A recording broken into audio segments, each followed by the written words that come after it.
Time to know the news of the week. I'm Ria Fernandez. This is the MB Rundown.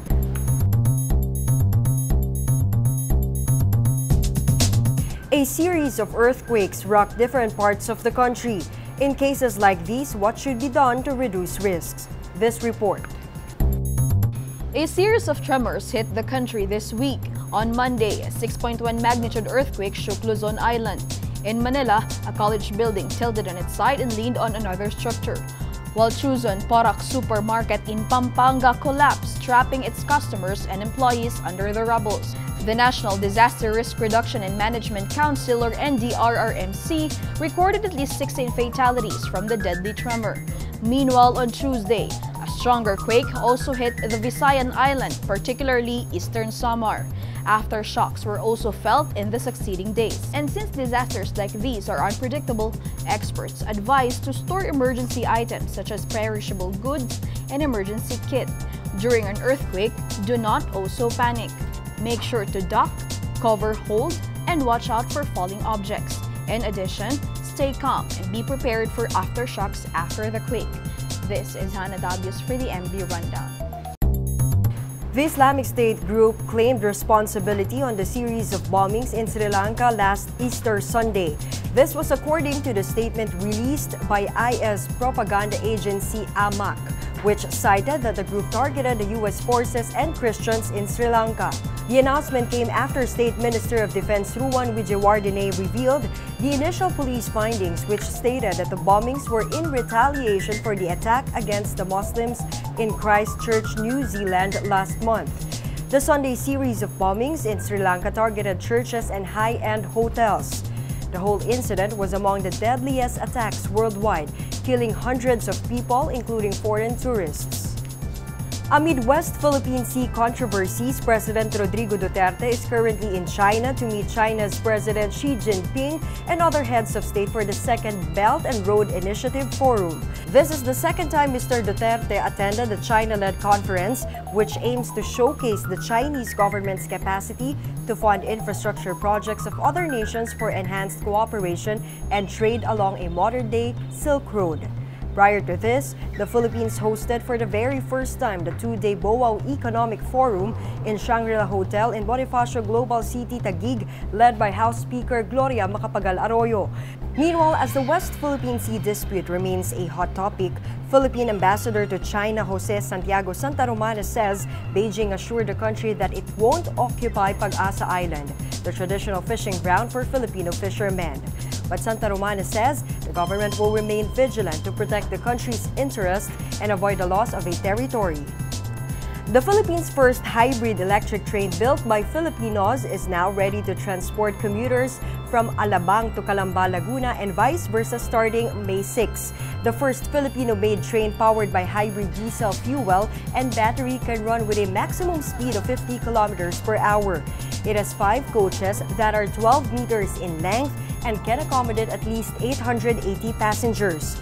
However, the travel time from Alabang-Calamba route will still take 1 hour, but that's for now according to DOST. For 19 days or until May 25, passengers can avail of free rides as the newly inaugurated transport mode will have to complete a 150-hour validation testing to simulate revenue service. A young woman who loves knitting turns her passion into business to encourage more people to patronize sustainable products and break free from using plastics. Hannah Dabios tells us more.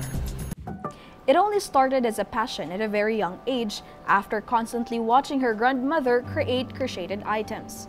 Now, Chiara Manuel has ventured into an emerging online business showcasing her handmade knitted products such as scarves, coals, bow turban, kitty hat, and even market bags, cotton bath puffs, cotton rounds, and hemp scrubbies.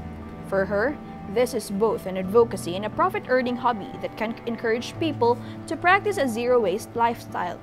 Chiara said, knitted products take a longer time to be created, but for her, the value of slow fashion is important for people to break free from plastics.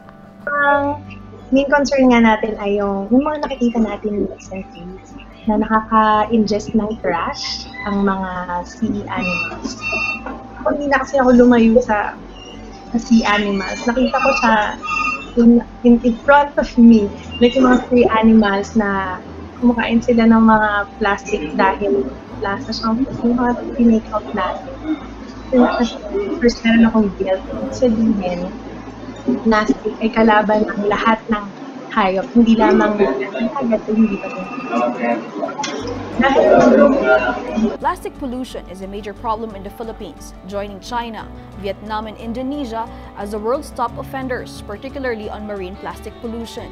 Just last month, the country made headlines following the death of a juvenile Cuvier's beaked whale in Davao City after ingesting 40 kilograms of plastic wastes. And so, as this year's Earth Day focuses on protecting these species, several environment groups have already called for support to fight the global plastic pollution crisis to prevent the extinction of animals. This is Hannah Dabius for the MB Rundown. Meanwhile, these are the other top news of the week.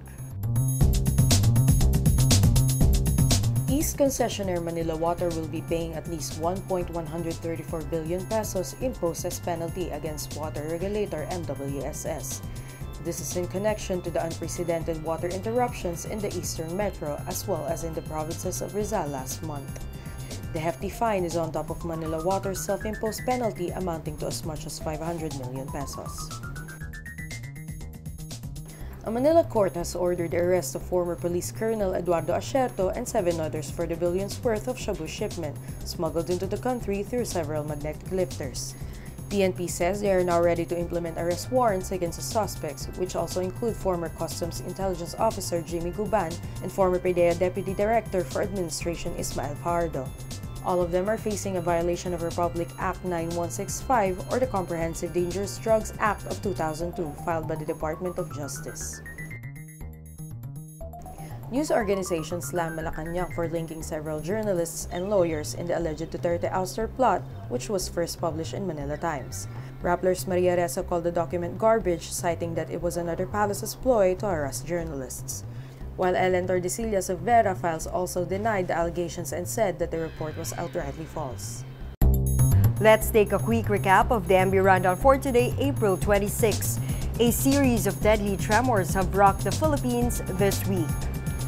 Islamic State group claims responsibility on the Easter Sunday attacks in Sri Lanka. President Duterte attends Second Belt and Road Initiative Forum in Beijing, China, despite West Philippine Sea controversies.